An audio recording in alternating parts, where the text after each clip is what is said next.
Howdy, folks, and welcome to episode 126 Gaming That Was and Gaming That Will Be.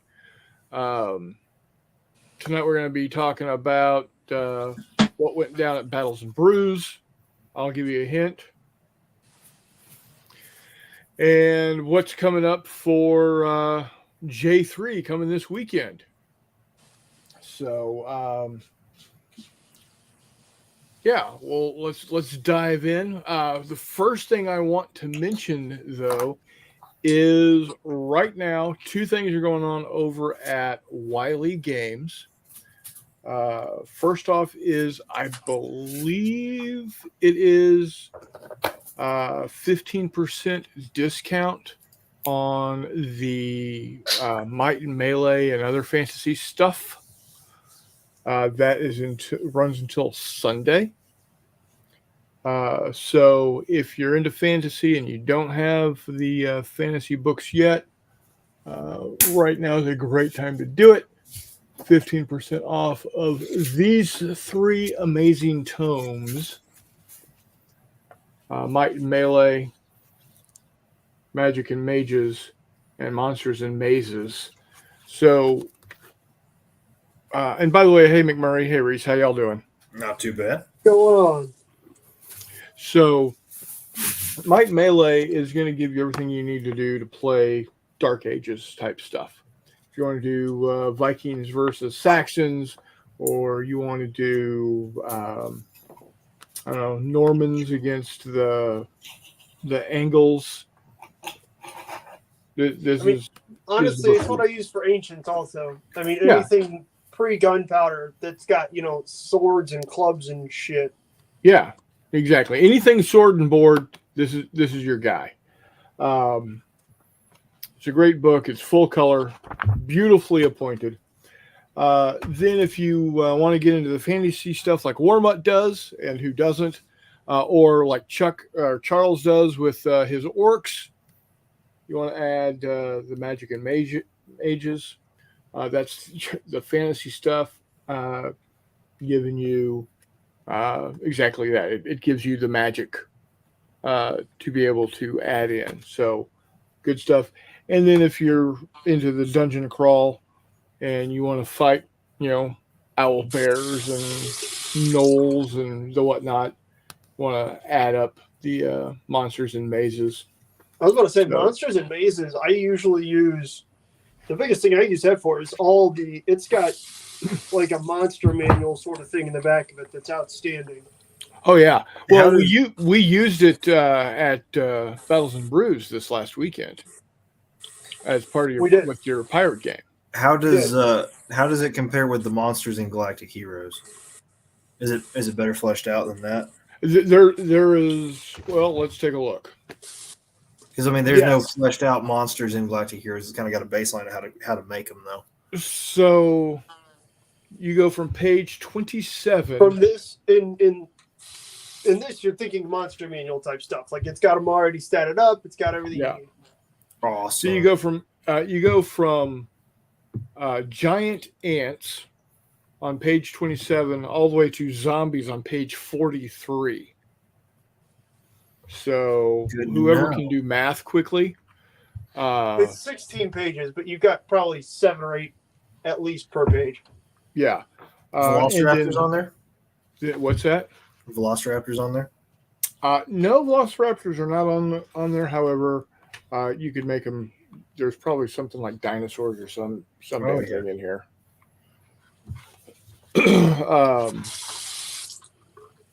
Demons, devils, jinn, dwarves. Hey, and that 15% dragons. That 15% off fantasy, does that include the dungeon card deck? Yes, it does. Yep. So you got those 3 tomes. You also have 3 different Fistful of Lead fantasy card decks. You have nope, not it. There we go. So you've got the blue deck, which is your more classical style, uh, of cards. Very, very not Renaissance, but Dark Age style. And then you've got Where'd he go? Oh shit! What's up? So you got that. You got a brutal deck, I believe, which is all kinds of crazy. Like guys are stabbing each other in the head and stuff. Long story short, if you go over and you click fantasy, it's on sale. yeah. There's also the not the Galactic Heroes, Galactic franchise cards are up for pre-order. Those are not cards like card deck cards, like deal cards that you use for turn order. Those are pre-stated characters, and there's like goddamn gajillion of them. Oh, Chris, I'm back. Then you've got the red deck, which is he calls the brutal deck, with your fantasy monsters. Like the Joker here is a red beholder. And then you've got, as Reese was talking about, the dungeon deck. If you want to create a dungeon crawl, all you got to do is shuffle these up, and it tells you exactly what's going on. Like this is a small room. It's a 5x5 room with 1 entry and 2 exit doors. So be able to create an easy dungeon crawl that way. Before I go into talking about the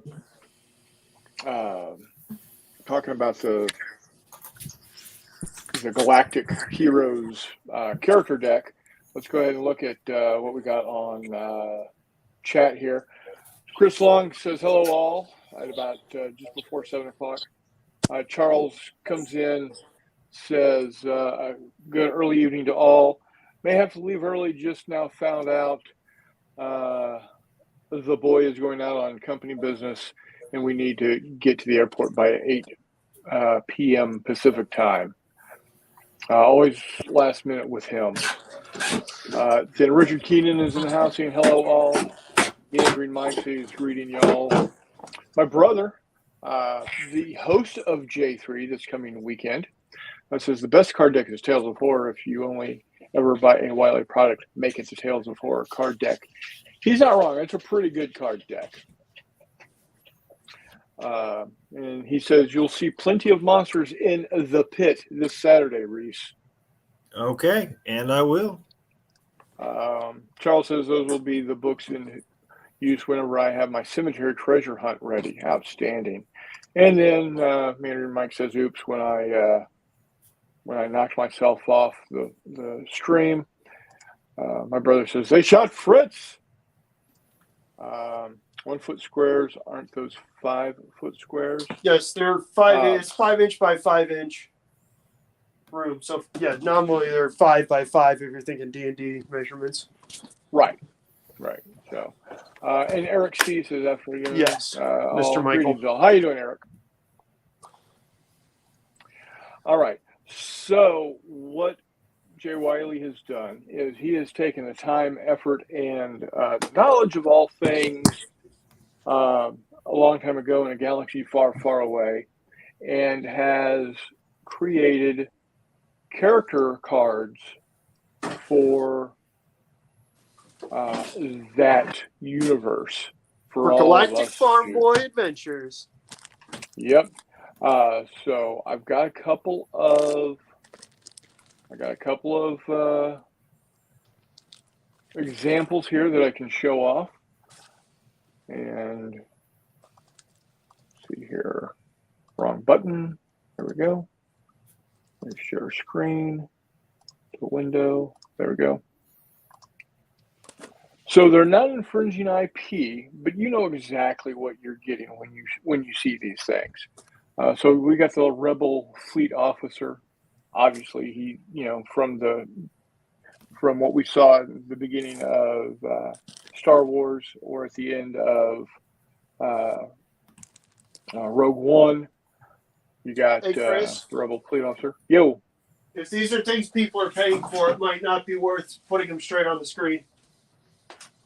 He said it was okay with if I do these these. Okay. Yeah, I'm not doing any major characters here. Okay. Hellfire Troop Commander, Snaggletooth Alien, and the battery bots, the Gonk droid. So That's not a gonk. The gonk is the big guy, right? That goes. That's him. No, it's not. That's the little guy who zips around on the. Oh yeah, floor of it's the a Death little Star. guy. Yeah. No, yeah, it's slow. I don't think it's the mouse droid. It is definitely a mouse droid. That's the top of a gonk droid. I don't know, man. I don't know. It gives extra ammo. I'm thinking Battlefront 2. Yeah. Yep. So yeah, those. I think the count is 150 characters. You get, you definitely get the big names. You get 2 Lukes. You get Farm Boy and Young Master from Return of the Jedi. When he's in Return of the Jedi, you get Vader. You get all the different types of stormtroopers, snow troopers, shore troopers from Rogue One. You get the Rogue One crew. You get R2 and C3PO. You even get R5, the red droid. You get not only actual K2SO, but you get the standard Imperial K2 droid.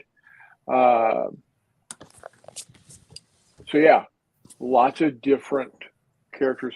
They've got the Bad Batch guys, like Wrecker. They got the bounty hunters from Empire Strikes Back. You got the characters from Rebels. So a lot going on. 150 cards being sold as a PDF. You're going to get them for $15. Again, it's PDF, so you'll print them yourselves. You'll print, and then you can pick up a box of 35 of these at Walmart for like $5 to cut them out and put them in. And but right now, he's going to get them finished up in the next couple of weeks, and they will go out in your mailbox in August. If you go on the site and you order now, you're going to get them for $13. So, I mean, $15 is already a steal if you think about it, because 150 of them for $15, was that 10 cents a card? And and it's like 8 cents a card. Yeah, with the sale. If you with the sale, yeah, it's 8 cents a card. Pardon my. So. Well, as we speak, I am completing my collection of Wily Games rules. There you go. What are the ones you need still? Wasteland Warriors, Tales of Horror, and the Fantasy. There you go. And then Check your Discord real quick. I'm also pre-ordering. Can you hear me? Yeah, I did. So there you go.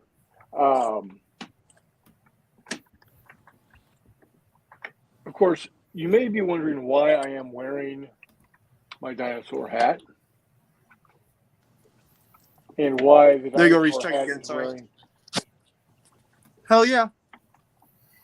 Why I'm wearing my dinosaur hat, and why my dinosaur hat is wearing a pirate hat with a feather in it. Well, that's because McMurray, the great game master that he is, provided props. So I got the dinosaur hat, as you may or may not know,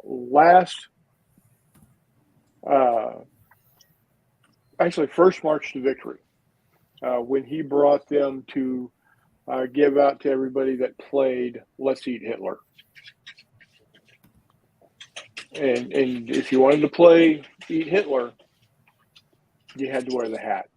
Because how are you going to take a game seriously when you're wearing a dinosaur hat, right? You Absolutely, can't. man. And you're not supposed to, because it's a game. You're supposed to have fun, right? It is. It's a game So, where you're eating time-traveling Nazis as a dinosaur. So this year at Battles and Brews, he decided, you know what, I'm going to go hog wild and do all kinds of pirate games. McMurray brought 3 pirate games to the show.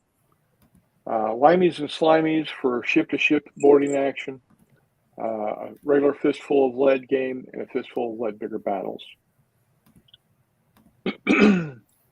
When you made your first kill, you got your blow-up cutlass, yard, and then when you actually captured a ship, you got the feather.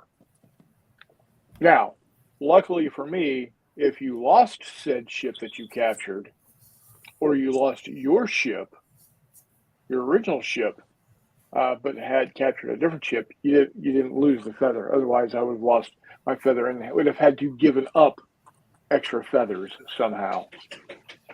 But it was a lot of fun. McMurray, thank you so much for Always bringing those games. It was a great time. Everything was played in 28 millimeter.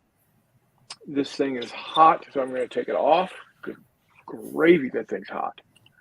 That's the problem with these foam type stuff, is it doesn't breathe. It makes your head sweat. Anyway, that was the first time I played Limeys and Slimies, and it's very 90s, but still it's a fun game. It's a decent game. I enjoyed it a lot. it plays pretty well. Yeah. I did. So I played as a regular player in Limeys and Slimies. On the second game of Fistful of Lead, we used the Horse and Musket rules, version 2. Mm-hmm. And that was, so the first game, Limeys and Slimies, was jockeying for position to, maybe get a bonus on being able to get to shore faster or something to that effect. It ended up everybody was pretty much tied, so there was no real advantage one way or the other. But that being said, it was a fun time nonetheless. And then the second one was a race. All the pirates were racing toward the shoreline in their little rowboats, their whaleboats, so to speak, to be able to get and search the campsites and the villages. So that was fun. We had enough players that I got to play the table. I was the thing that was being. I got to play the crab. I got to play the mermaids. I got to play the big gorilla, the big ass gorilla.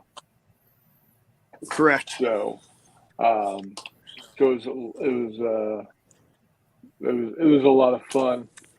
And then the last game was Bigger Battles, and that was in the interior of the island where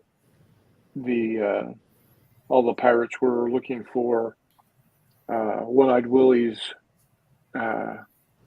treasure chest of booty with the pearl necklace and the he said booty. Yeah.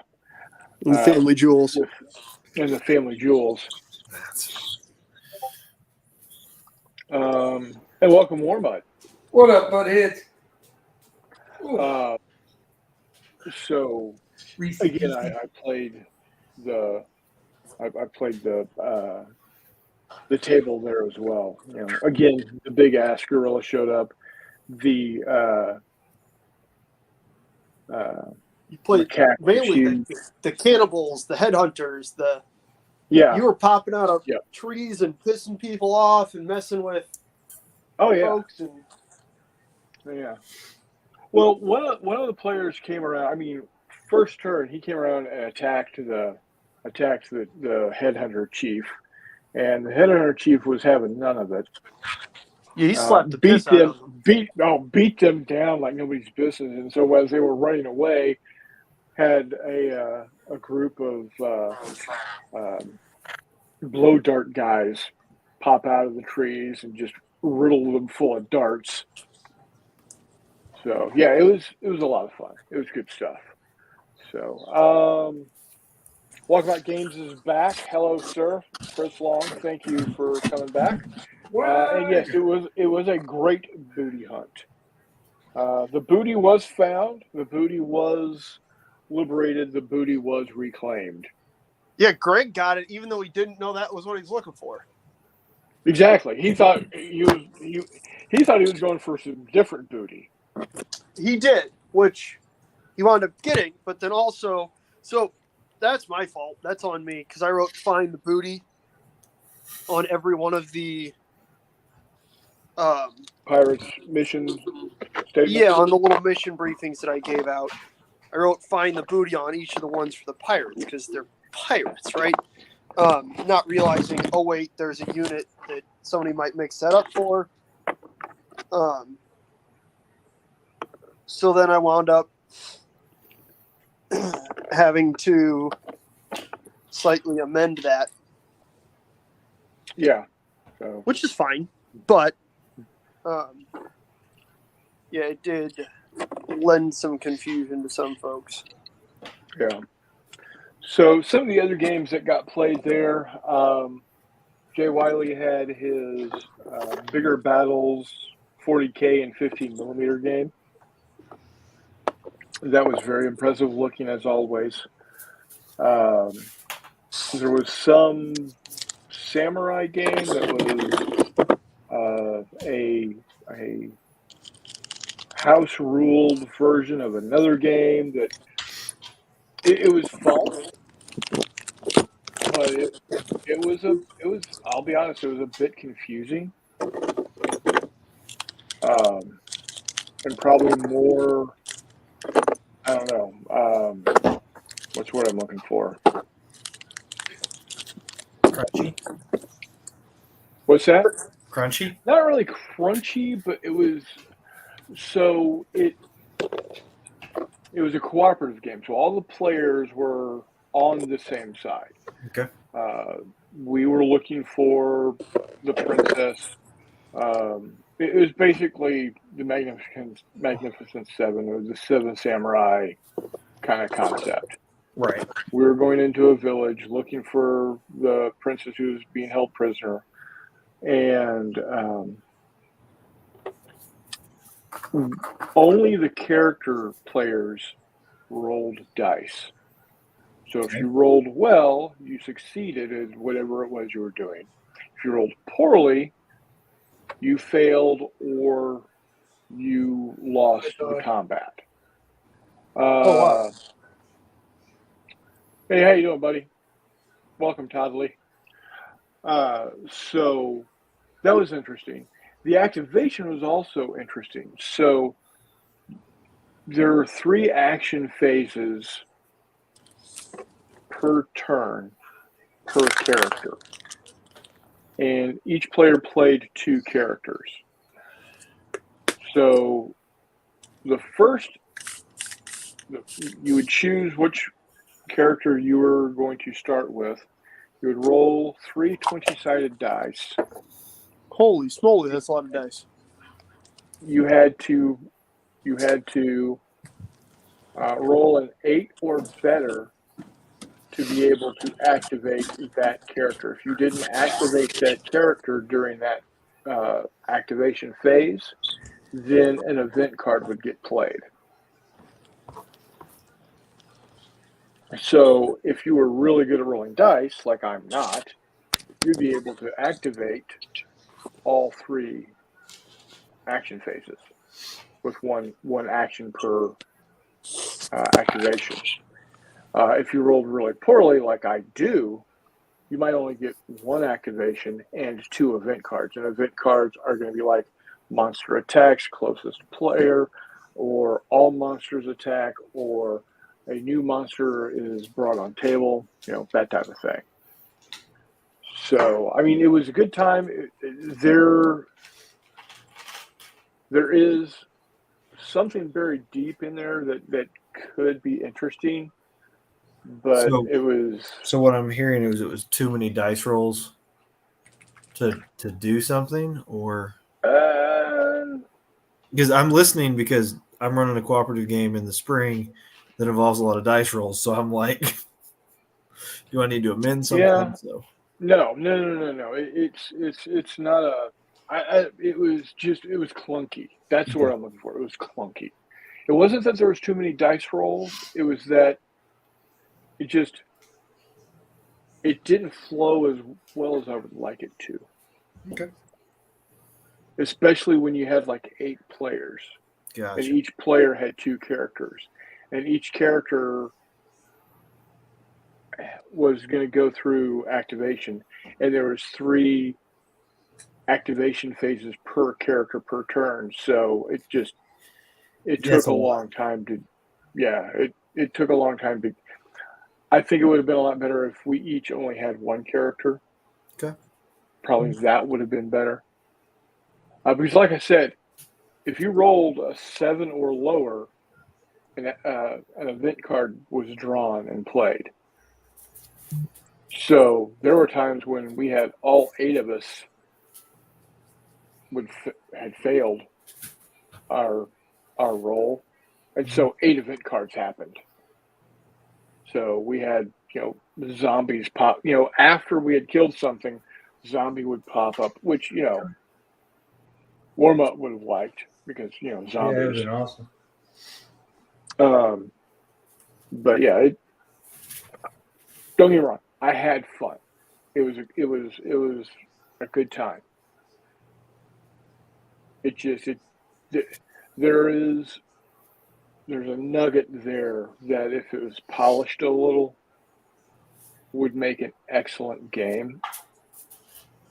And could be very story driven also. So that game was played twice. We had my Battlestar Galactica game that went pretty well, all things considered. The Cylons beat the Colonials, and I think I need to. For that scenario, I think I need to change it up a little because I only have 4 Colonials and 6 Cylons. So I think I might pull back on the Cylons a little because right now they're essentially equals. So, but yeah, that was actually, I think that was the first game played for the weekend was that one. Then there was Bill from Lincoln brought down was it Lion Rampart Lion Rampant. Lion Rampant. Yeah. Vikings versus Scots. I didn't play in that game. McMurray did. It was quite fun. Quite close, quite fun. It was a close game. I did get to watch the end of it, and it looked like it was good. I was lost as to how things were actually happening in the game because obviously I wasn't there for the rules briefing. But there was some sort of tokens that if you ran out of, you left the board, and I don't know. I wasn't understanding. I wasn't understanding the combat results or anything like that. But again, it wasn't anything wrong with the game itself. I wasn't there at the rules briefing. The It's a pretty miniatures fun were game. beautiful. Pretty simple. Yeah. I mean, it's an Osprey Blue book, so it's not going to be too in depth. Which be honest. which game was that? Lion Rampart. Oh, okay, yeah. Rampant. I've seen some of the Rampant books and some of the rules played. I think Joy of Wargaming had mixed up some Rampant books, like Xenos Rampant and a couple other Oh, things. yeah. Yep. He Probably has so. that and Dragon Rampant. Yeah. But by the way, if you are a YouTube creator, Cool. such as myself and Hex to Hex, And Reese. Warmutt, And Brian. and Reese, and Todd, Charles, let's get as much content produced as possible, because John from over at Joy of Wargaming is going to be kind of out of action for the next couple of weeks into our months. So we want to provide him with as much content as possible. Got a video I'm cooking on right now. It's going to take another week or so to get it done, but got one coming. No worries. We might actually find out what happened to those paratroopers. Outstanding. And then for those that are on Facebook, the OG is getting to go home. He got rushed. He got rushed to the hospital. I don't know if he got rushed or just taken with 105.1 fever. Yikes. Yeah. That's no bueno. Figured out he had an infection. Was it a kidney infection? Some sort of infection that got into his blood and caused all kinds of havoc. But they caught it quick enough. They figured out what it was, knocked it out, and he's getting to go home. So, Yeah, it was OG, if you're listening, OG, glad you're doing better. Let's get you up to 100%, buddy. Yeah, it's Glad to hear it. That can do a guy in. What's up, Brian? What? It was a little bit of hexacounteritis is what he had. No, yeah. Oh, after playing Friday Night Fights with Jeff. Yeah. Hey, so Wardrobe is preparing for company and Hex to Hex is preparing to be company. Are those connected guys or? No. Not that I'm aware of. Because I'm telling you right now, if Jeffy's going to be that close to me and I don't get to see him, I'm flipping tables. I'll go with you. So, Okay. what other games were played there? Jay had. It sounded like a total blast. It was absolutely a total blast. Chris Clucky brought. So he's doing remodeling at his house. He recently moved from Minneapolis area to the Kansas City area, back to the Kansas City area, and they're doing some remodeling at his house. So all of his stuff is stored away. So he brought Commands and Colors Red Alert to play. Which And, looks like it looks like combat. Figures in the X's. Yep, spaceship combat. Yeah, it's your standard Commands and Colors, base rules that Classic Soldier companies slapped some spaceships and sci-fi onto it. And there you go. That sounds entertaining. Jay, it's a fun game. I was actually talking to him before he started, and what he's wanting to do is do the Star Trek miniatures, and instead of having multiple ships have shield counters, he thinks, and it's going to be like TOS and earlier type time frame. So it's, original Enterprise type stuff against Klingons and Romulans. What is TOS? The original series. Oh. Yeah, so it's the round nacelles, not the That's a rectangular nacelles. The what? The engines. You can tell the difference between TOS and TNG or movie Star Trek by the shape of the engines on the ships. Let's see. Mirror Mike says, yeah, that sounds like too much. It was a little much. Hex says, hello, packing to go be a guest at somebody's house. Which ex-wife are you going to visit, Hex? Oh, them's fighting words. It's a very reasonable Love playing question. the rampant games. What's that? Very reasonable question from Charles. Yeah. Chris Long says, love playing the rampant games. Eric C says, are these rampant games available online? Yeah, if you go to, you should be able to get them either as a PDF or you can buy as a hard copy from Osprey. You can also probably order them from Amazon. To be honest, Correct. at least the hard copy versions are on Amazon. Just there's Dragon Rampant, there's Lion Rampant, there's Xeno Rampant. At one point in time in War Games Illustrated, they put out, Eagle Rampant, which was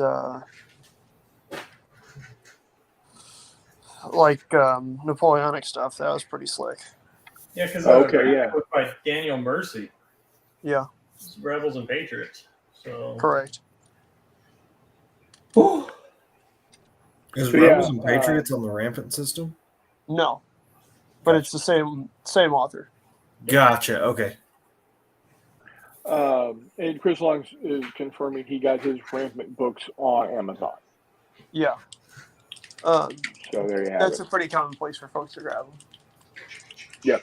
Yeah. So there you go, Eric. Just head over to Amazon, and if you put in Lion Rampant, it'll come up, and then I'm sure other people looked for or other people bought, and you'll see all the others there.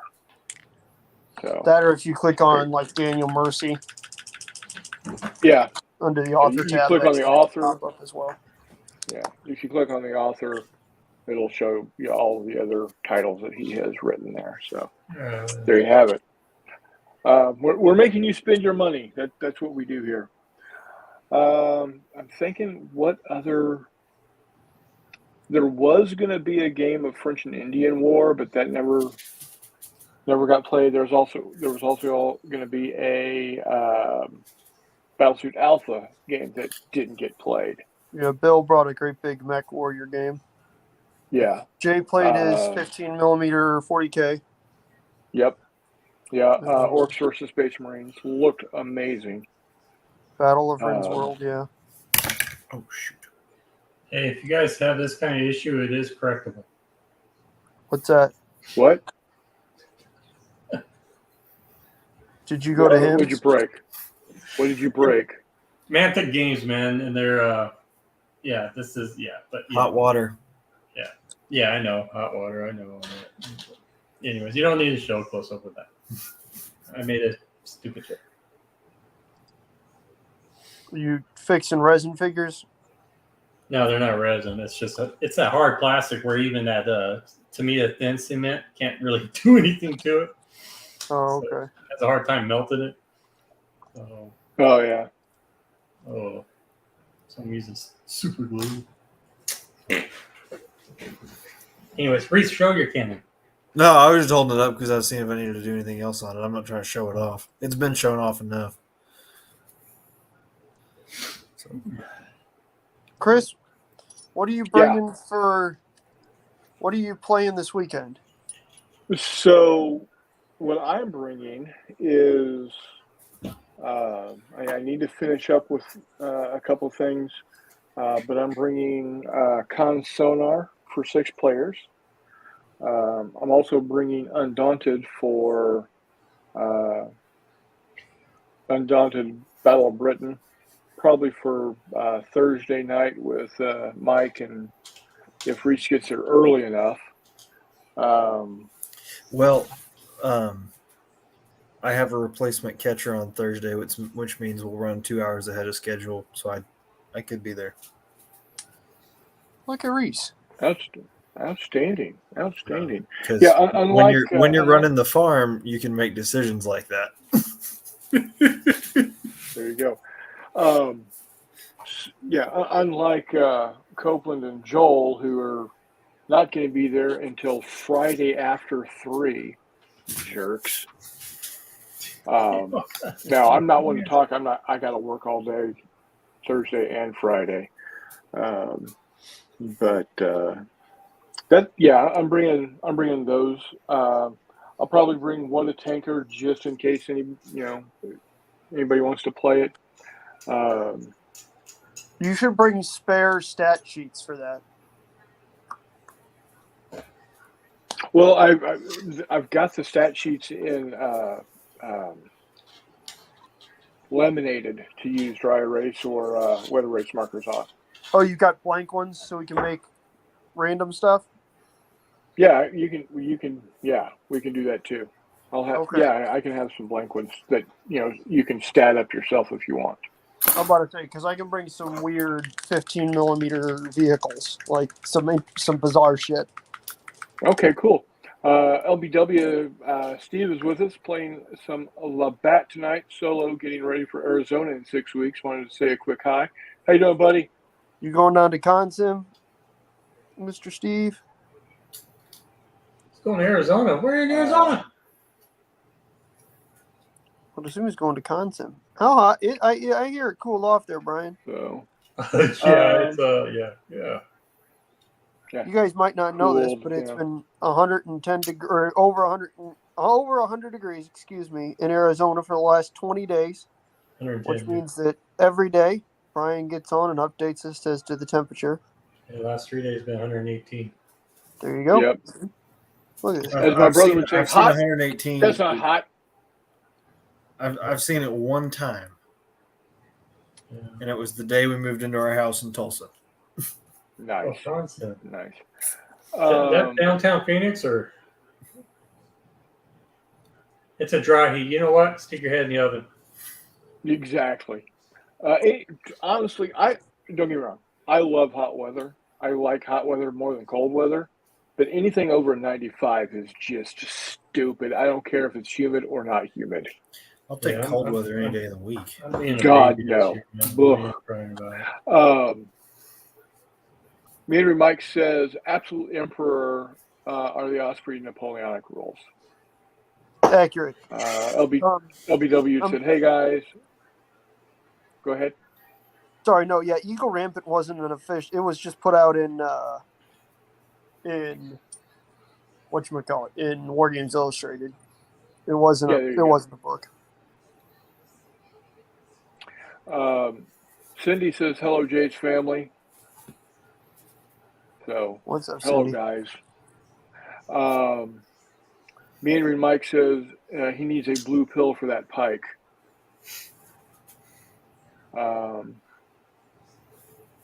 Charles says, yes, Mike, got those rules too. Just need to build my infantry someday. It was funny, but I got the joke. Yeah, he's going to go down to Consim. Oh, the Tempe. I'll check it out. I'll look it up. Very rare. You could be in Southern Europe. Oh my God, that's hot there. Take your baby aspirin, Warmut. Yeah, he said it's in Tempe. Yeah, dude. Well, no, college isn't back in session yet, but yeah. Yeah. Yeah. It's the first time he's going, so he's not sure yet. Yeah, I know. Take your baby aspirin, Warmut, then you can go up there. Yeah, exactly. It's all Hex and Counter stuff. Yep. So some of the other games that we've got on the slate for this weekend is my brother Jay is running a game called The Pit, where everybody brings a single character, and we're going to be we're each given a what's what I'm looking for? A contract to go do something in the pit, whether it's to fight this killer attack robot scorpion or giant pit crab to make crab cakes for an entire division of people, or find a data nugget or something like that. I think that's going to be the big game on Saturday evening. The big game Saturday afternoon is we are going to be playing. We're going to do I keep wanting to say Car Wars, Gaslands, big Gaslands race. And then, like I said, I'm going to have Con Sonar there. I'm going to have Undaunted, Battle of Britain. I'm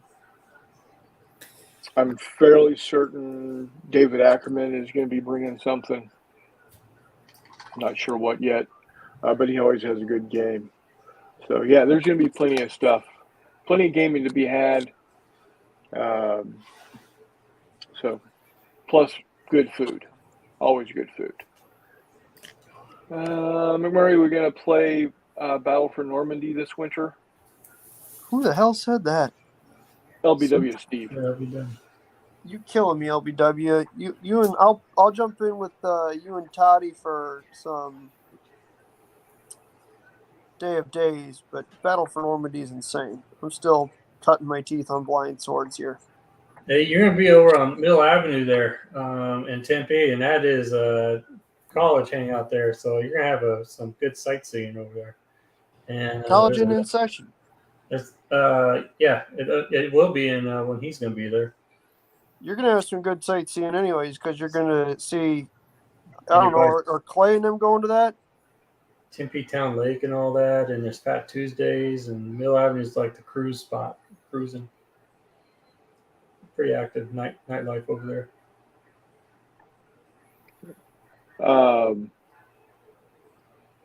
Chris Long says playing Hero Quest this weekend with old Army friends who I played the game with in the Army, and drinks beer. And then Charles says Tempe is close by, only 6+ hours from San Diego. That's just a touch farther away than what Reese is going to be driving. So now, full disclosure, for the first 2 years of J3, I drove from Austin nonstop. You know, never did accuse you of having an overabundance of sense. No, none whatsoever. None whatsoever. That was a 15.5-hour drive one way. I can't say anything. I've pulled similar situations. So I drove for like 31 hours for like 24 hours of gaming. No, I drove up on Thursday.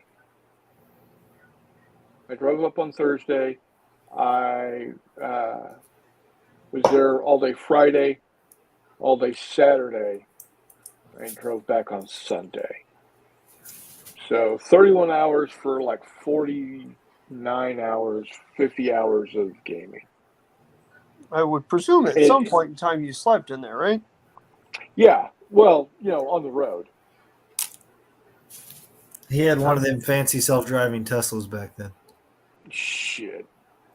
I still got it's the same shit box Hyundai that I'm driving now. Well, I'm not driving now because I got to buy a battery for it, and those pieces of shit are. God, batteries got expensive, dude. My car battery, I used to be able to get my car battery for $90. It's $150 now. It's almost double what it was before. Ridiculous. Don't you have an AutoZone or O'Reilly? Yeah, they're $150 everywhere. What? Because it's a Hyundai. Well, is it under warranty? Special battery. What's that? It's not under warranty, is it? It's 5 years old. So yeah.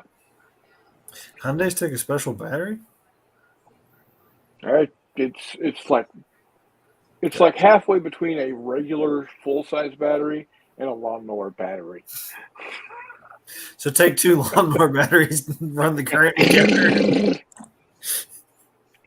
Yeah. I mean, it would run if I could. If I had a hill to push it down, I could get it going because it's a 5-speed.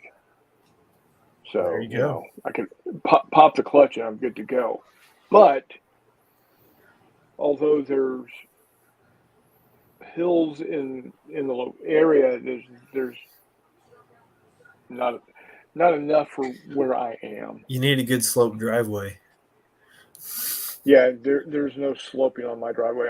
I'm basically in the floodplain of the Mississippi River.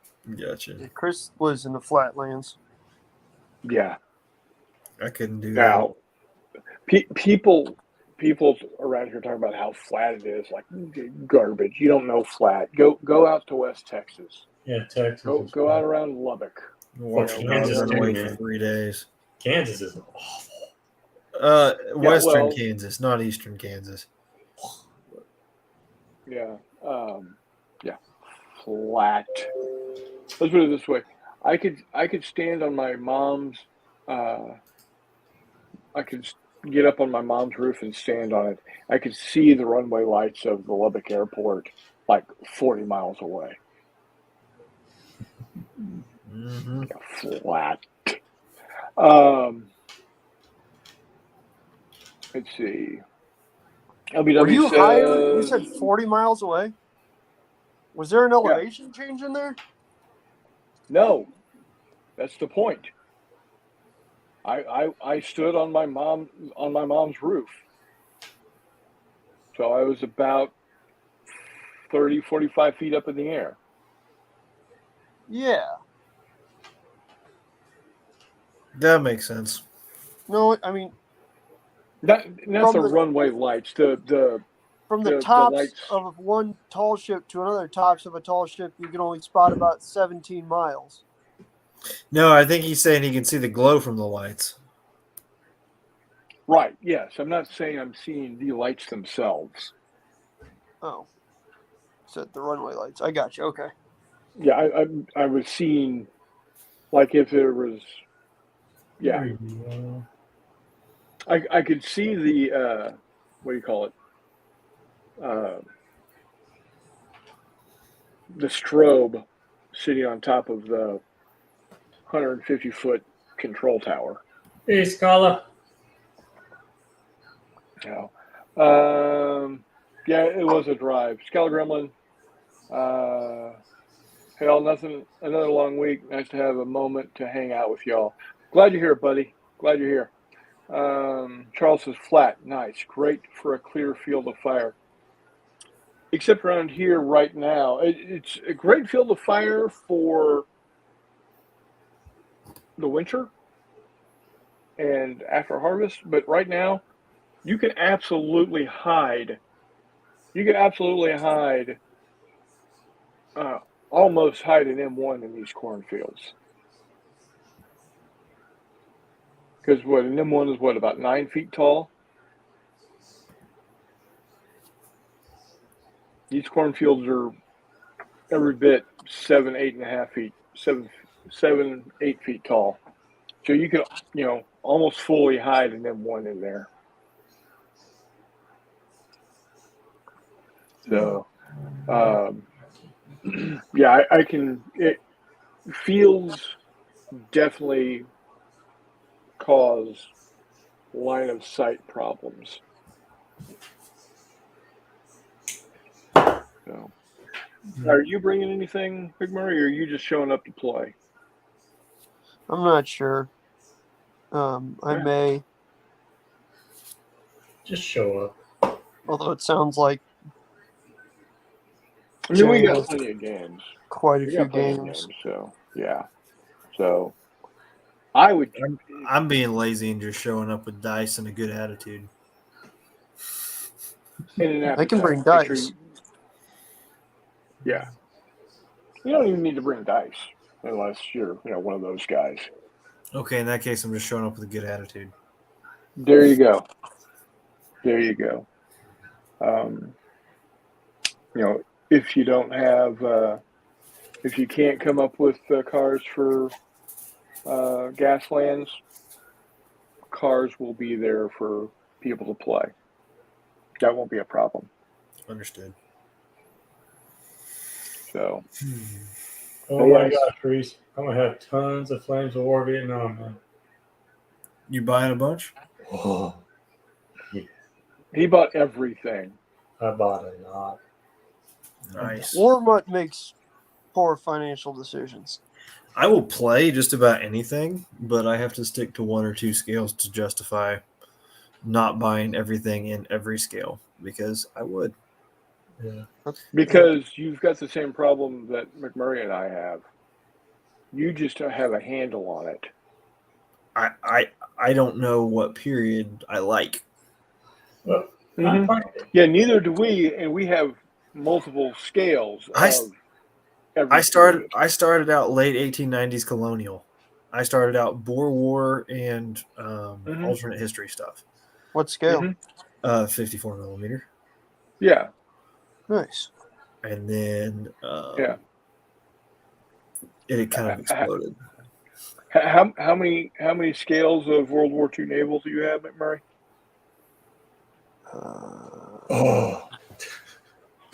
Do I count Cruel Seas? Yeah. 1,300, 1,000, or 1,200, 1,2400. I don't have that many 3,000, but then also 6,000. So 4, maybe 5. That's 4. Yeah. Well, and I am waiting to get into the Star Wars game. What Star Wars game? Fistful of Galactic Heroes, but what I'm Legion? going to do is I'm going to 3D print it in 54. Oh, there you go. So Fair enough. I got to get a 3D print. It'll look good on the table. It will. I did get this, guys. This came in the mail today. The battle system. What's that? Battle Oh, system. yeah. And you get to looks like that. Is it just a terrain kit? Yeah, it's got all That's the awesome. hallways and all that stuff. So, and it comes with the 2x2 neoprene, whatever you call it, the mat. But I plan on probably getting about 1 or 2 more of these because I want to fill up my 6x4 table over here and have it a space station kind of thing and get about 3 or 4 guys on certain areas with their own objectives and just. That's basically what we're doing with the pit. Hey, something you might look into.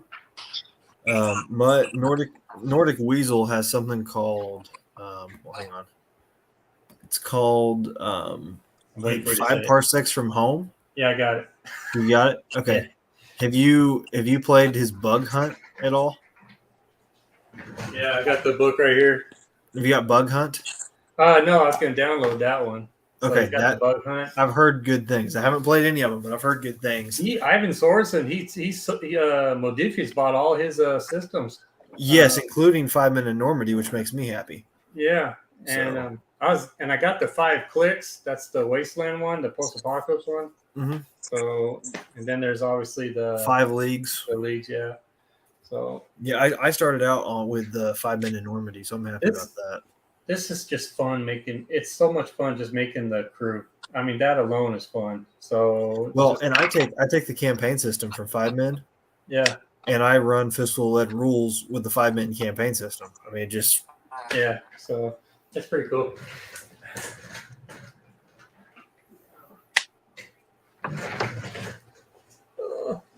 Hey, McMurray.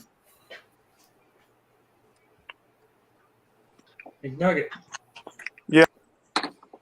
World War I What's up? improvised camouflage, yay or nay, for Germany?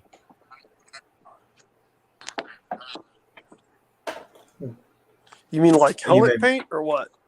Well, I mean, I've got helmet paint, but I've got these 2 German snipers in basically long coats with hoods, and I can't figure out how to paint them.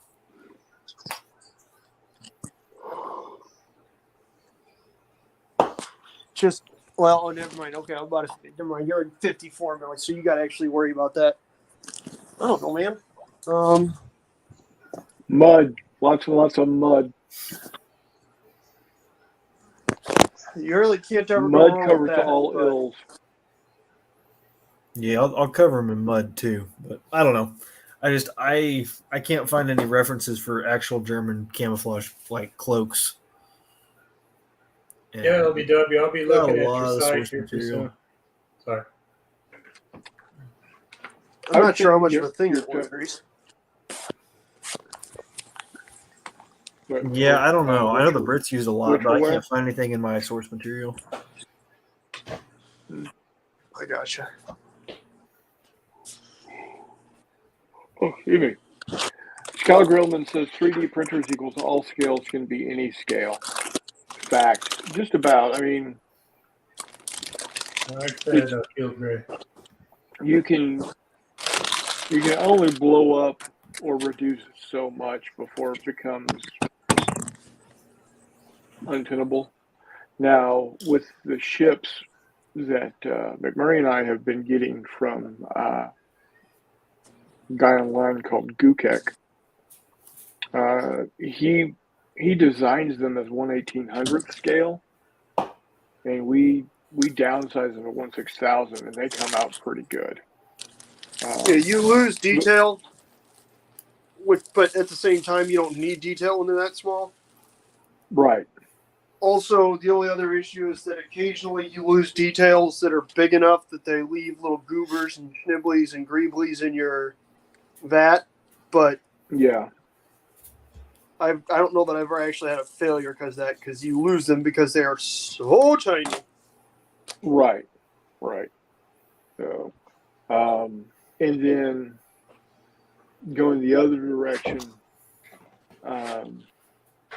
I mean, if you've got something that's made to be 28 to 32 millimeter, 35 millimeter, you probably shouldn't have a problem blowing up to 54 millimeter. I was about to say I've also blown up Gukek ships to 1/1200 without problems. Yeah. Like that's what all the 1/1200 stuff I painted is. Those are all his ships that I blew up, which is fun. Yeah. Let's see. Then Chris Long says, I buy all the stuff. Yeah. Yeah, you do. It's not my fault either. I picked up some terrain on vacation. We swung through Michael's, and they had some of their Halloween decorations already out. And evidently, you can build Halloween towns now, like people build Christmas towns or used to build Christmas towns. I don't know if they still do that or not. It's And still a thing. they had a bunch of like gravestones that were decent and 54 millimeter scale. Nice. So Nice. Mary Mike says, I have eclectic tastes too, clipping from Sprues, Numidian cavalry, British artillery, Napoleonic, sea peoples, and Macedonian elephants tonight. Ooh, That's- Andrew and Mike, Yeah, did he hit 500 or not? Because Mo's Gaming or whatever his channel was, they were giving him a pretty big shout out there with Gimpy Gamer and Big Board or whatever his name is. Kev, Yeah. Yeah, they were giving Mike a shout out, right? yeah, they gave him a big shout out. Yeah, man. No, We're there you trying to go. push Mike. Mike, what are you sitting? He's sitting at.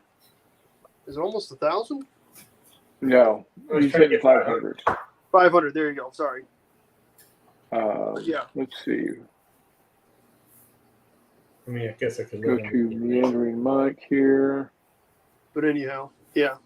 So yeah, if you haven't followed Meandering Mike, go over there, toss down a follow. whoops. He is at 493, boys and girls, 7 away from 500. And he's got a giveaway right now. When he hits 500 subscribers, he's got a giveaway. Go check it out. You're doing a bunch of stuff too. Yeah, he's got old classic. He's got an old classic category. He's got the named game, plus he's got a hidden game that you can choose from if you win. He's got a war game light. Again, a known game and a hidden game. He's got a sci-fi, again, hidden, named and hidden. And then there's another, there's Viking category. And then there's one more category that he's given away. All you have to do is pay, if you win the drawing for that particular category, you get to choose whether you want the hidden or the non-hidden and pay shipping, and it's yours. So if you're not already a subscriber, go subscribe. Meandering Mike. That's exactly how it sounds. Meandering Mike. Just meander Check it out.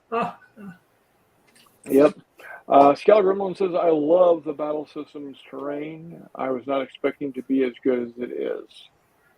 LBW Steve says, yeah, we sell a lot of that terrain. People dig it. Fistful of Lead with Nordic Weasel campaign for the win. There you go. Chris Long says, Field Gray. Cool. LBW Steve says, thanks. Hopefully we have what you want. Been hard getting stuff again lately. Yeah. Oh, I've been buying stuff from him before. Yeah, not just that. Lots of stuff takes 2 to 4 weeks for suppliers to ship. Chris Long says, Gookek does great ship STLs, have some of his ships. LBW Steve wants to know what you are playing in 54 millimeter. Everything. Everything. Literally. He's been hard and heavy on Vietnam and World War II, Northwest Europe recently. But he's got stuff from all over the place. I've been doing Southwest Pacific, World War II. I've done Colonial, done French and Indian War, except I gave up because Chris Clucky. Yeah, I started out with French and Indian War and Colonial stuff. I saw Chris Clucky stuff online. I said, that's awesome. I'm going to be that good. Then I saw Chris Clucky stuff at convention and went, that's better than it looked online. I'm done. Yeah. So, yeah. Sell your turkey farm and get some of those miniatures. Dude, I wish. LBW Steve just subscribed to Meandering Mike, so he's at 494. And it's Game Plus Expansion is the 5th category. There you go. So check it out. Watch the video, and then in the comments, give them a hello and what 2 categories you want to be put in for the drawing. Now, if you really, really want to get that Viking game, then put your name, put Vikings down twice. I'm not telling you anything that Mike has not said himself in that video. So there's a Viking game? There's 2, in fact. Don't me, Murray. Already. Well, and not to mention, Meandering Mike had a wonderful video on Hobby Space Organization today. He did. And as I look at the pile of junk I am wading through, I need to do that. Yep. So this is the other thing I've been working on. My good job, Scala. Slave one. Oh, dang. It's getting there. The only thing I've got left to do is the little wing things on the sides here and the guns that go on the back. You just need to build a landing pad for it. And to give you an idea of how close to scale it is, here is Boba Fett himself. That's pretty dang So- cool. Yeah. That's pretty close. Close enough for government work, right? It'll work. It's close enough. I think George Lucas Oh. was just confused when he made the movies. That's all. What's that? I said I think George Lucas was just confused when he made the movies. That's all. He wasn't there. He was just going off of his interdimensional grandfather stories. So I mean, some things are bound to. What Reese said.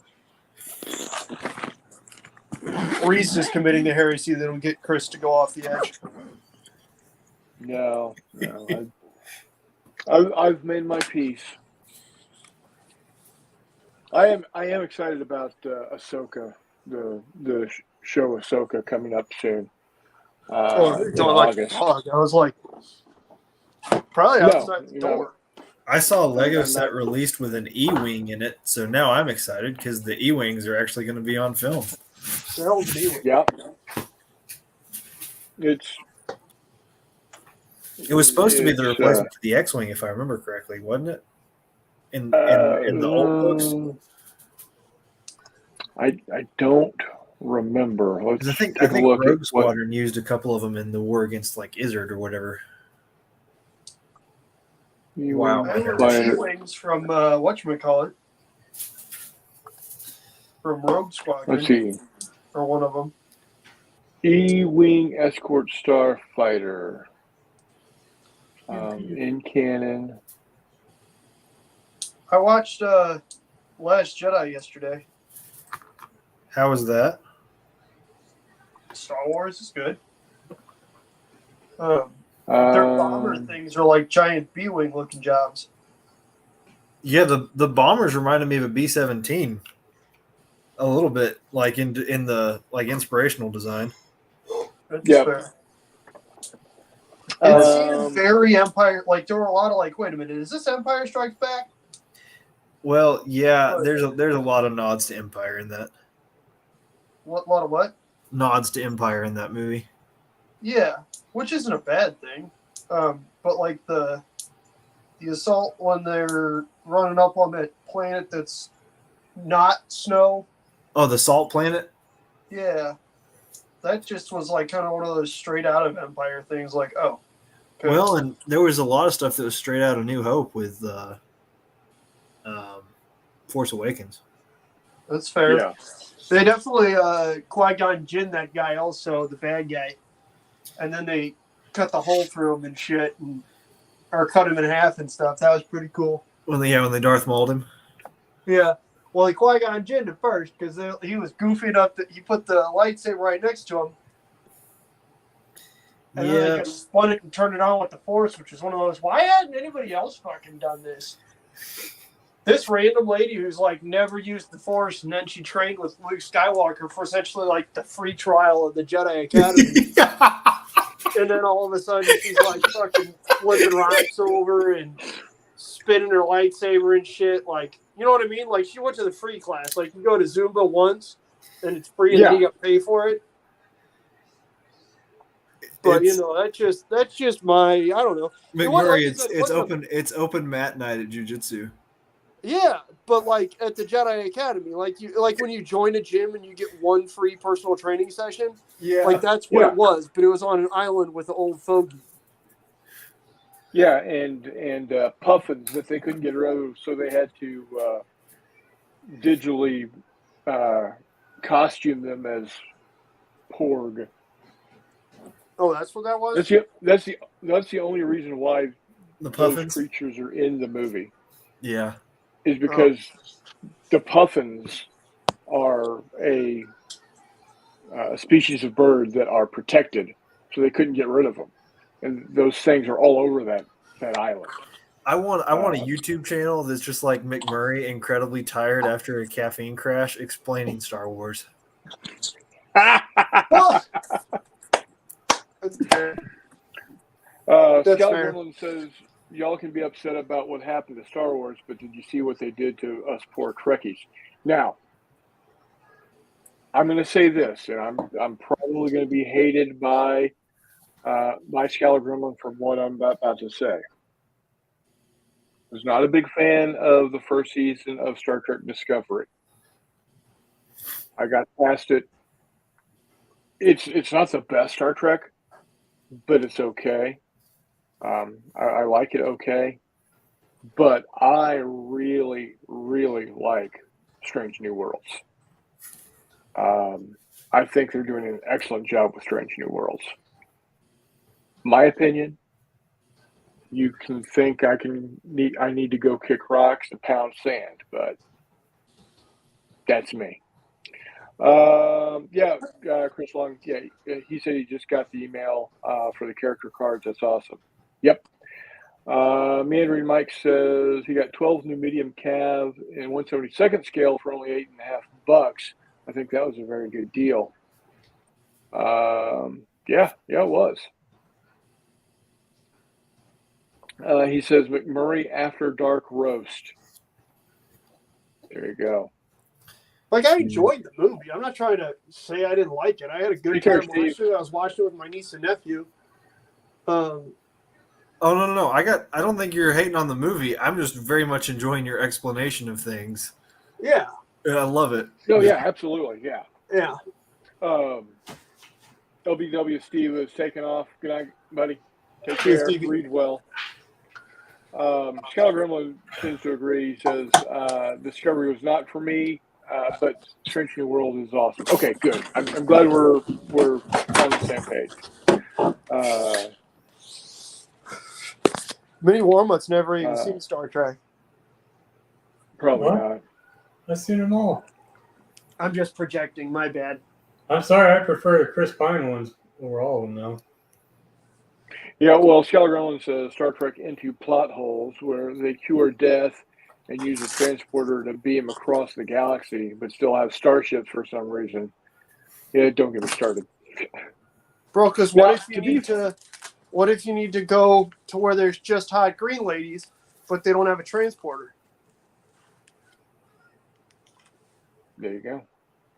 Dog, you ever thought about what would happen if Captain Kirk transported to, what is it, the Fifth Element, where they got the lady with 3 boobs? No, Total Recall. No, that was Total Recall. Sorry. Keep saying that over and over.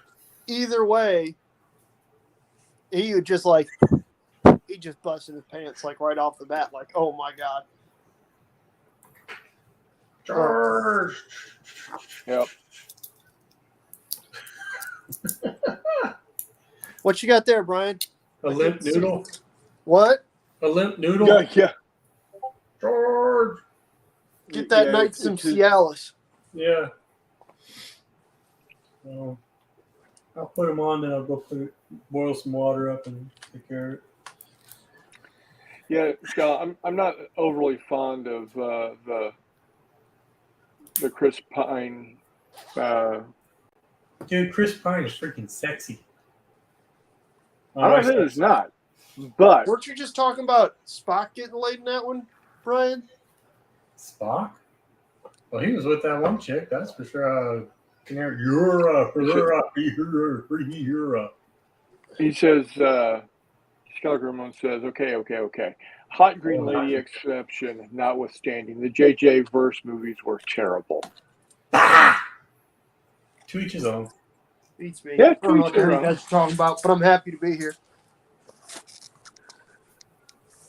You guys might not know this, but, well, never mind. I don't know. I haven't seen barely any Star Trek. I saw the recent movie, or one of the recent movies, like the first one of the recent reboots when it's Kirk as a young guy. Yeah. It wasn't bad. He's driving the Corvette. What? When he's driving the Corvette. I don't know anything about that. Driving a Corvette? I've seen Wrath of Khan a lot, and that's Come on, dude. Wait. The real Wrath of Khan? Yeah, like 1980, whatever. No, the Wrath of Shaka Khan. The hell you think he's talking about? No, but there's a remake in the Chris Pine verse. Yeah, with Benedict. Yeah, that's not good. With Benadryl Cumberbatch. And I've seen that one, but I don't know. Good. But that guy just looks like a dude. Benedict Cumberbatch? Yeah. Like, that guy looks like the reason behind the American Revolution. Like, can you imagine? That dude rolls in, he's like, oh, you owe on your taxes. Bullshit. Good luck, buddy. I get a weekend of this for $60, worth every penny. But, like, look at that guy. He's got one of the most punchable faces I've ever seen, and I'm really not prone to physical violence. Hey, have you considered stand-up comedy? No. Now, the other side of that coin is what's his name? Isaacs. What's his first name? Michael Caine? Because I'd gladly pay that man taxes. No. Richard Burton, same deal. David Attenborough, not so much. Jimmy Savile, absolutely not. He'd just take your taxes and make dinosaurs with them. There's no reason to give him money. No. Right? No, that's the whole fucking point. That's why I would give David Attenborough my money. He would make dinosaurs, dog. Jason Isaacs. What? So Jason Isaacs plays such good bad guys. You British mean bad Jason guys. Alexander? No, Jason Isaacs. Isn't he in The Patriot? Yeah. Jason Isaacs, He's the British general in The Patriot. And then he The plays general, or is he Colonel Malfoy Tavington? The guy who's inspired by Tarleton? Whichever. No, but is he the cavalry commander or like? yes, General and in the Patriot, yes, he's the cavalry commander, yes, Oh, okay. He does play good bad guys. yeah. He And did then a he good job plays as Malfoy, John doesn't he? Andre in Turn Plays also. awesome. Was it in Lord of the Rings? Wait, Oh, Jason yeah, Isaacs that's, is in Lord of the Rings? Jason Yeah, Isaacs he's is not the- in Lord of the Rings. He's Galadriel's buddy. Yeah, he is. Yeah, he is. He's the dad of well, not the dad, but he's the head wood elf dude after in the Lord of the Rings. Yeah, he's the head. He's, when they go see Galadriel, he's over there. He's chilling with her. Oh wait, no, never mind. That's Mike. That's Mr. Anderson or Mr. What's it from? Yeah, that's That's Hugo Agent, Weaving. Agent Smith. Boy, they almost look like. No, I know who brothers. Hugo Weaving is. Jesus Christ. I'm sorry, Murray. We just don't watch that much TV or movies, I guess. That's fair. I still say Jason Alexander's a better villain. Though. Seinfeld, yeah. Yeah, dude. Jason Alexander, yeah. Like, Now, Nope. see, I'm in. that's a deeply fucked up individual. Now, my best sci-fi movies or whatever, I have to go with Alien and Aliens and all that stuff. That's just me. Aliens is a far better movie than Alien.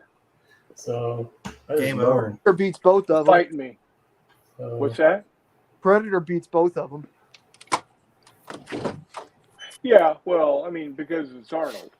Well, it's Arnold, it's Carl Weathers, Jesse Ventura's Yeah. in there calling people pussies and shit. It's awesome. Yeah. I love, Hugo Weaving's that elf dude. That's right. I it's Hugo love Weaving. Predator because it's all those Dude. macho personalities, and then the big bad guy shows up, and they're no longer big bad guys.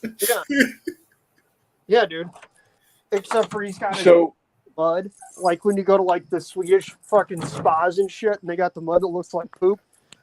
But you know, you got to pay a bunch of money. I'm pretty sure that's the mud that Arnold covers himself in. so hopefully by March to Victory, A, will have a location. B, Steve and Jay Wiley will have Last Action Hero ready to go. Because that looks like that's going to be a blast. So each team, there'll be like the Arnold team, and you'll have the Gotta go, Jay. Terminator and Dutch. See ya, buddy. Take care. Yeah. You'll have all the Arnold not superheroes, but Last Action Hero characters. Like you'll have the Terminator, and you'll have what's his nuts? I just said it. From Dutch from Predator, and then you'll have the Kurt Russell characters, Snake Plissken and So it's a From- team of all the same actor in different roles. Right. That's awesome. Right, exactly. And you'll get randomly placed on this 9x9, basically 9x9 table, or 9x9, or is it? It's some. Maybe it's. I don't think it's 9 feet by 9 feet. It's a or a 3x3 area with. I think it might be 2. So it might be a 6x6. And you can't shoot from one section into another section, but if you cross the border, you go from like all ocean to jungle to snowfield to desert to fight it out. It looks like it's going to be pretty cool, and all the character cards look like you've got you'll have like the Snake Plissken character. The back of the card looks like a skate. I think we Be lost. kind, rewind, and blockbuster tag on it. It's looking really cool. And that's not Fistful of Lead system. That's another game entirely. It is. It's going to be Fistful of Lead. Yeah. Is that just Steve's game, or is that going to be? Okay, I didn't know if that was another rule book coming out. No, it's not another rule book. It's just him just Steve being overdoing it. Like, yeah. Charles says penalty time. Need a 5-page report on what's in each Star Trek movie from Minnie Warmuth and McMurray. Yeah, good luck with that. That's not going to happen. Yeah. Jason 96 was great in Sweet November. Okay, so I've not heard of the movie Sweet November. That Predator movie called Prey on Hulu, that was pretty good too. I think Sweet November was right after Red October. Nice. Now that's a great movie, Hunt for Red October. Had a 50-50 Sweet chance. November, American romantic drama based in San Francisco with Charlize Theron and Keanu Reeves. Wow. Charlize Theron. Yeah. Okay, who plays the best Jack Ryan? Harrison Ford. Thank you. If you could go back and recast Red October with a younger Harrison Ford, would you? I don't know. Because Baldwin's all right. I don't know. He's not bad. He's more of the correct age. As I'm saying, if you had the correct age for Harrison Ford. Yeah. If you could do Hunt for Red October 15 years earlier, if you could do it in Star Wars time frame, yeah, that'd be right. It's like now, he's 80 years old and playing as Indiana Jones. Yeah, but he's sick. He's playing a 60-year-old Indiana Jones, of course. 60-year-old with a lot of miles on him. Yeah, it ain't the years, it's the miles. But I don't know. I don't know if I'm going to go see that or not. Everyone's well, Scala. It can't be the worst Russian accent ever because it wasn't a Russian accent. He didn't even pretend to have an accent. See, that's the thing with Sean Connery. You get the accent you get. Period. You get 1963 James Bond. No matter what he plays or who he plays. I didn't need him to have a Russian accent. I thought I personally liked him as that character. Well, and when he speaks Oh. Russian in the movie, because he does, I think he does speak Russian in the movie for a little bit. Yeah, at the very beginning. He does it well. Yeah, but it's because he's speaking Russian. But as soon as he kicks over to English, he has a hard time speaking English because he's so Scottish. I understand that. No, I actually I liked him. I liked him as Marco Ramius, but I'm hard pressed to find anything I don't like about The Hunt for Red October, other than it should have been renamed the chase scene from The Hunt for Red October, because there's a whole lot more to it, and that is the movie that made me realize that it's okay to like the book and the movie For different reasons. because they're two different pieces of art. It's like sculptures and paintings. You can have a painting of well, let's just go with you got a painting of Jesus Christ and you got a sculpture of Jesus Christ. You can like both. They're going to look different, but you can like both. You can like both a book and a movie from the same subject, from the same material. It's okay to. You know, it's okay to say, oh, well, the book was better. Well, I'm sure the book was, except in the case of Lord of the Rings. Books are garbage. I will die on that hill. Mary Mike says, I love Sean Connery in The Man Who Would Be King, along with Michael Caine. That's a great film. And a great book. Skeller Gremlin says, I mean, there was Highlander. Everyone's Scottish, except for Sean Connery. You're a Spaniard from Egypt that married a Japanese woman. You can't forget that. He lived in Japan. Remember that. Gotta love Zardoz. Oh, my God. No, you don't. You don't need to love Zardoz. Charles says, Manny and Mike, Prey, most fantastic, as good as for better than original Predator. I'll go back to Prey. What time frame is Prey? Yeah. Oh, it was Native Americans back in. It's pre-settled Texas, so probably 1700s Comanche. Yeah. Okay. Because see, when I originally saw it, I thought it was like prehistoric times, like fucking woolly mammoths and shit. Oh no! They had buffalo. They were hunting buffalo and all that kind of So Yeah. had a little episode with the French. I have yet to see it. Now, is that on Hulu? You said? Yeah, Hulu. Okay, I got Hulu. It's a good movie. There were French trappers in Prey, so yeah, couldn't be Texas. Oh yeah, they tried to fight that dude.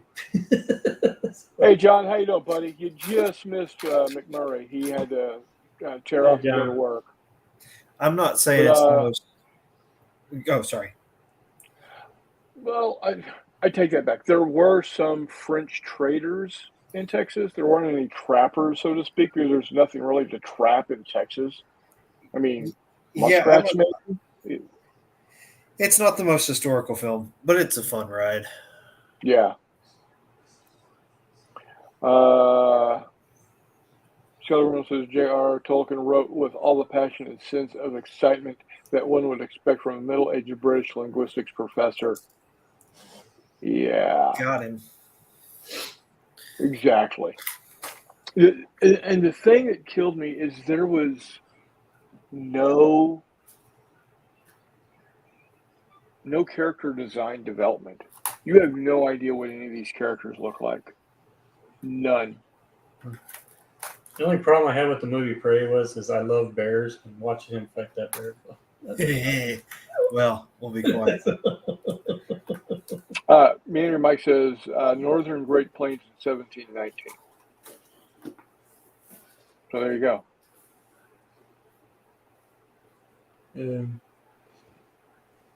Yeah, I'm not a fan of Tolkien's writing.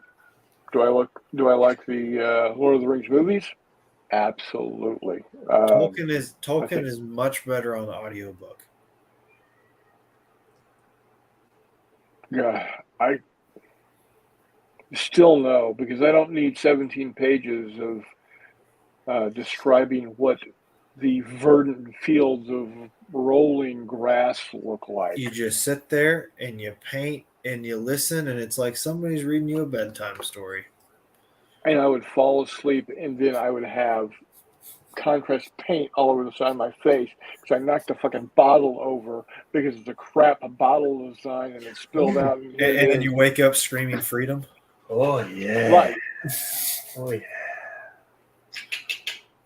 Hey, did you pick up anything from the speed paint sale because they're getting rid of their old stuff? No, not speed paint. It's was it Army Painter that's changing their speed paints out? I think so. Skeleton says it's like saying I know watching paint dry is better in HD. Oh man. I know GW changed their. We're at $4.95. Hey, John, Joy Wargaming. If you have not yet gone over to Meandering Mike, over to his channel on YouTube and subscribed there, please do. We're wanting to get him to 500 as quickly as possible. He's only 5 away. So, and he puts out some really good product. Yeah, they did come out with the 2.0 line of speed paints. Yeah. My understanding though is that the first round of stuff was decent anyway. Well, and I think it's major on sale right now because they're trying to get rid of the inventory. They're 2.0. Yeah. Oh. But my understanding is the first go round of stuff was still more consistent across the different colors than contrast is. Yeah, I have not heard too many bad things about them for sure. So, let's see here. Brian, what you working on? I'm finishing up on Kings of War, Undead Cavalry, Gotcha. Revenants. Yeah, the fantasy stuff. So I'm trying to get my hobby mojo back. So I've got everything from Velociraptors to Marines from Vietnam to SAS to German snipers on the desk. So I'm gonna do the Flames of War. That I'm gonna do the historical thing, but then I'm gonna do my kind of thing. you know what you might do once you get the Flames of War stuff, stat it out for bigger battles. Oh yeah, so there'll be bigger battles, and I'm gonna play a lot of Fistful Lead, but I want to dive into the other systems. Get to learn the other stuff, how they Right. So Nordic Weasel has 5-core company commander or something like that. Yeah. That might be a good one to play with those figures too. Oh yeah, and I believe majority of that stuff you can actually build it, and you could just like a 5 parsecs, you could expand their skills or whatever, or their rewards or whatever. Yeah, basically just run kind of a narrative campaign with it. Yeah, there you go. So. But I got minis now. Now I need to start building, painting, and get on. I gotta get the Picasso peak on the table here. I'm so close. I just pretty much all I need to do is do the Fistful of Lead cards for them. Well, I will love to see that game. Yeah, I'm not gonna have all the cavalry though. I don't have enough of the horses for it. But how many horses do you need? Well, it's only 13 versus 11 in the little skirmish. But the Union horses are hard to paint. Yeah, but I was gonna leave the Confederates. They're attacking a picket, so they're just sitting. The Confederates are just sitting there, on watch, right, and stuff. So, and then Barrett goes in there thinking, "I'm going to be the man," and he could. Right when he gets in there, he got shot in the forehead. So that link I just plopped into chat is the link to the video for the game's giveaway. And the classic war game he's got is Wellington's Victory, Battle of Waterloo. And his light is Caesar. His Viking game is Sea Kings. The sci-fi game is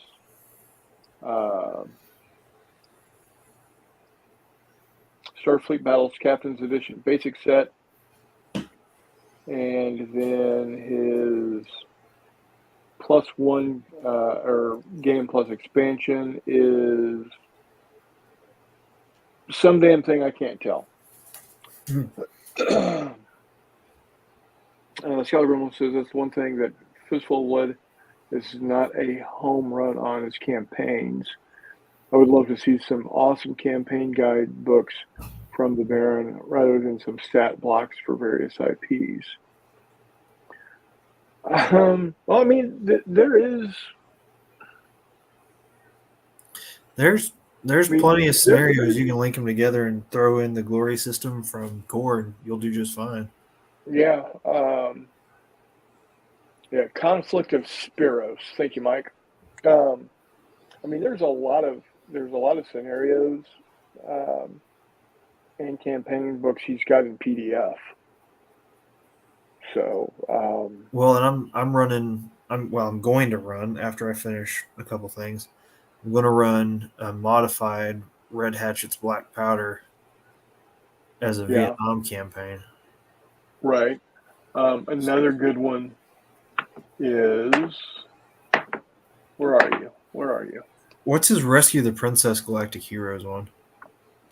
That I don't know. Oh, that's like Dark Day of the Destructo Ray or whatever. Yeah, Dark Day of the Destructo Ray. You got this one here. He likes his Mexican Rev, doesn't he? Yep. It's Pancho Villa. And it's got, let's see. He crossed the border in the year about 16. Yeah. And it's, even if you don't play Fistful of Lead, it's a good source book for that time frame.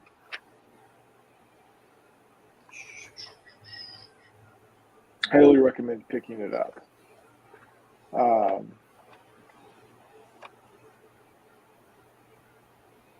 So yeah, check that out. Like I said, he's got in PDF. There's dozens of 99-cent scenarios that he's put out. So, but no, I see what you're saying, Scott Rimlin. It would be,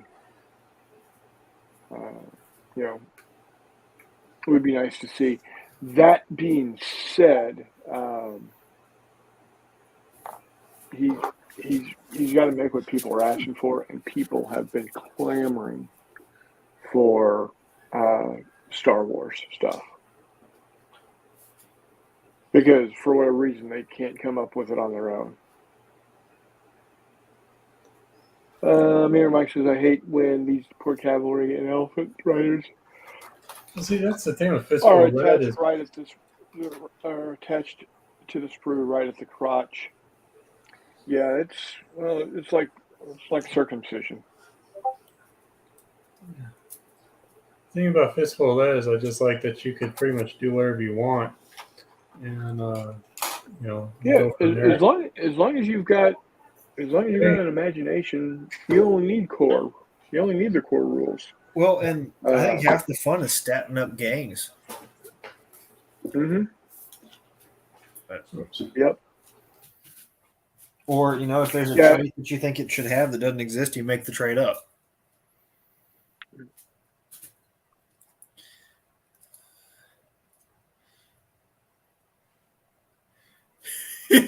There you go, Scalgrim. Like, I mean, and that's exactly why he's making these cards, is because, all these people want this stuff. I came up with all of my character cards on my own, like 4 years ago, when the original Galactic Heroes came out. When did original Galactic Heroes come out? 2015 maybe. No. Well, I got it right here. So, came out before Core. 2018. 18. Yeah. What So year what did is that? Core come 6 out? years. That's 5 years ago. Core came out.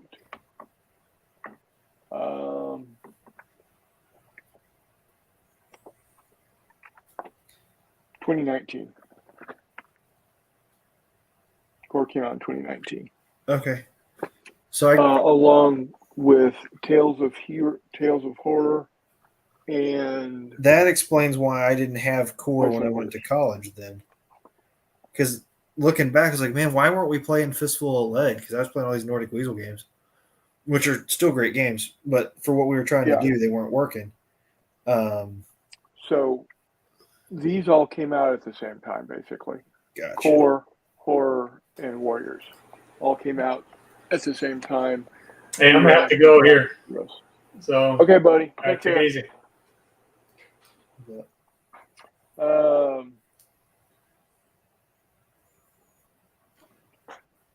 Mike says, when I played or GM'd champions from Hero Games, the most fun was creating characters. And that was one of the most accomplished character creation systems. Yeah, if you look the Fistful of Lead, you can find my group's Fistful of Lithium PDF for DS9 era trick games that during the Dominion War. Facebook group. Yeah. Yeah, it's okay, Scalgrim. I can't type any day, so don't worry about that. It's now. Here's something. If you've put together a campaign package and you've play tested it and play tested it and play tested it and play tested it and think it's good, you always can submit it to them, and you might put it as a PDF up on the store. I'm not saying you would get anything out of it, other than the praise and accolades of knowing that you did a great job and you're now published by Wiley Games. But and I'm not saying that specifically to you, Scala. I'm just speaking in general. If it looks good, if it plays well, then there's always something to be had there. As much as I love Fistful of Lead, I am glad to see Wiley Games branching into other things, because eventually you can only make so many Fistful of Lead books. So when we've got Core, we've got sci-fi, we've got the horror. The next thing he's going for is a Victorian sci-fi. That'll be good. I will very much enjoy that. Yep. And eventually he will do. I think he'll do a World War II. I think eventually. Well, I will playtest the crap out of that if you want somebody to.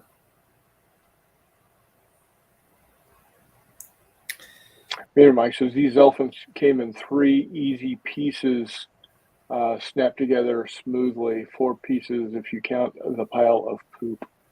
Steampunk, it's going to be Victorian sci-fi steampunk. Yeah, you could call us that. So, well, guys, this weekend is turning out to look like it's going to be a lot of fun. I think I counted the number of participants, and we're looking at 11. If 13 if you count my nephew and one of my buddy's sons who's going to be coming. Joey is 13 this year, and my buddy's son is 10. So hopefully they're gonna. I know Joey's actually. He has matured quite a bit in the last 6 to 12 months, and he's really jazzed about getting to play these games and play them by the rules. That was one of the problems that we had previously with him. Is he would want to play, but he wouldn't want to play by the rules. He would just start doing his own thing in the middle of the game. It's like, dude, you can't do that. But he's gotten to be much better. Now the status of 10-year-old, don't know yet. But my buddy's a good dude. He's former Marine, current Navy reservist officer. Pretty good cat all around. So, yeah, it's gonna be a good time. Gonna get to game with. Well, I get to game with my oldest gaming buddies and my newest gaming buddy. So, I mean, you can't go wrong with that. Yeah, you're right there, Bub. I was glad you didn't say your youngest gaming buddy. Well, you are, except for Joey. Yeah. But that being said, no. When Jay found out that you were going to make it up, he was genuinely pleased. Well, he messaged me on Instagram the other day. He's like, "You got all the info?" I was like, "Yeah, your brother's got me covered." He's like, "Cool." It's like, I forgot we connected on this thing. I was like, "Yeah, that was a while ago, but yeah, yeah." Because I'm that guy who tracks down my wargaming friends on social medias and just follows them on it. But he was genuinely pleased to find out that you're going to be coming. So, yeah, it's going to be a great time. After this, I'm not going to have a scheduled gaming event until mid-October at the Wiley Wargaming weekend. Well, I take that back. Our buddy Mike Burke and Eric are coming out the weekend before Columbus Day / Indigenous Peoples Day, or whatever you want to call it now, and for a weekend of gaming. I bet that'll be good. And then the following weekend is the Wiley Wargaming weekend, and we'll get to meet Warmutt face to face. He's coming out to Wiley Wargaming weekend, to catch the Chiefs and Broncos game on Thursday and staying through the weekend. So we get to meet him face to face. I bet that'll be a fun time for y'all. Oh yeah. And then after that, there's a gaming convention in Lincoln, Nebraska. It's a one-day event that I'm thinking about going to. In Lincoln, a little bit of a drive? 5.5 hours. Okay, that's not too bad. Yeah. I forgot how far north y'all actually are. Yeah, we're like an hour and a half, 2 hours south of Keokuk, Iowa. Yeah. We're not that far from Keokuk. So basically we would drive up. Well, there's a couple different ways to get there. Probably just take 36 across all the way to St. Joe, and then take 29 up to Omaha, and then cross over. So yeah, we're thinking about doing that. It's in January, so the weather could be iffy. That's the deal there. It could be iffy, but it's called Scrooge Con. And okay. Well, it previously had been between the week of Christmas and New Year's.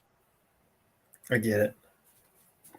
But they've moved it to January. And again, it's a one-day event. Now, Bill said that, if we let him know we're coming up, that Friday he will make arrangements for us to be able to have like a private gaming session with them. Fancy. So we would actually get two days again. Bill and that crew that comes down for all of the Wiley events are really cool cats. Well, they're the guys that had the store booth at March to Victory. Okay. So you know where McMurray had the ship game going, the Yes. stand-up ship game. Okay, so you had the far end booth that was Sir Hobbs, that was Dwayne from Recruits, which is no more, unfortunately. And then right next to him was, and I don't remember the name of the store or anything like that, but that was Bill. They're the ones I got. They're the ones I got Combined Arms from. Yes. And a couple other things. They're the ones that I picked up Congo from. So for a song, I think I picked that up for $10. When did you pick it up? I can't remember. Sunday. Okay, that was Sunday. They didn't want to take it. Yeah, they didn't want to take it back with them. I had debated picking up that one, and I decided against it. Although I think I would have enjoyed it. But yeah, that looks like it'll be a fun little game for you. But yeah, they seem like a good crew. Oh, they're great guys. They're fun. They're fun to play games with. Bill, Lance, and Eric. Okay. Were the four that were down this time. Just really good cats. At least two of them are veterans, Army veterans. So, they know what's up, so to speak. I am looking forward to a good weekend this weekend. Oh, absolutely. Absolutely. I'm going to try to get off work as quick as I can tomorrow. I'm going to shoot fast and shoot accurate and then get out of there. So, yep. I may ask the guys if we can shoot through lunch. So, shoot and scoot. Mm-hmm. So, or as they say, shit and get. Because if we shoot through lunch, I might be out of there by 11 o'clock. Oh shit, dude! That gets you up here almost in time to catch dinner with us too. Mm-hmm. I'm throwing my suitcase in the car before I go to work tomorrow. I'm not coming back home. So outstanding. That's how you do it. I hope it works out for you. Keep us up to date. I will. I'll be messaging everybody. I'll hit you on Discord. I'll probably hit Jay on Instagram. I don't know if he checks that or not, but I'll keep an eye on Discord. I unfortunately have to work all day till 5. No worries. Well, as I said, I've got a replacement crew member working with me. There you go. Who knows his stuff, and good. So we're doing great. Yeah. So. Well, I think we're going to go ahead and wrap it up for tonight, guys. I want to thank everybody for showing up. Mike and Skeller Gremlin and Joy Wargaming, if you're still out there, John. Dude, I hope you get feeling better. I watched that video about your accident. I have a phobia about eyes and stuff like that happening. So I was hiding behind. I was doing my best to hide behind the seat in the car while I was driving, while I was listening to that. It was, anyway, hope you're getting feeling better. Charles, I know you're probably on your way to the airport with your son. Thanks for dropping in. Todd, thanks for showing up. McMurray, Jeff, Warmutt, LBW Steve, Cindy. Hadn't seen Cindy in a couple of months. But everybody, thanks for being here. Yeah, absolutely, Mike. I'd love to get love to get you to 500 sooner than later. So I hope everybody takes care. Have a good night. And as always, until next time, we will see you on the flip side.